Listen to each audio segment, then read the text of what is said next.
दोस्तों जरा देखो ये मुसलमान लोग कभी नहीं सुधरेंगे।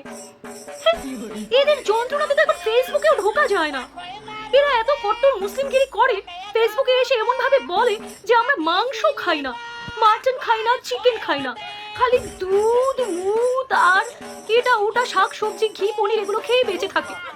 অথচ দেখো কিভাবে কিভাবে একসাথে বসে এই কট্টর মুসলিমগুলো মাংস পার্টি করছে। শুধু কি তাই, শুধু দেখো না কিভাবে আল্লাহর সামনে বসে দারু পার্টি করছে। না, এগুলোর মারা যায় না। এই মুসলিমগুলোর যন্ত্রণাতে আমি ফেসবুকেও ঢুকতে পারি না। তোমরাই বলো দোস্ত, মানে এগুলো কোনো কথা?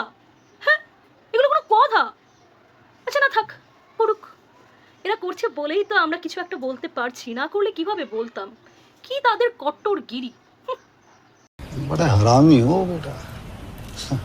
ঠিক বলেছি না দোস্ত? করুন করুন, ভালো মতো মাংস খান, ফেসবুকে এসে একটু দেখাবেন হ্যাঁ যে আমরা মাংস খাই না, আমরা কোনো প্রাণী হত্যা করি না, কিন্তু খাওয়ার সময় আমরা ঠিকই খাই, খালি দেখাই না, তাই না?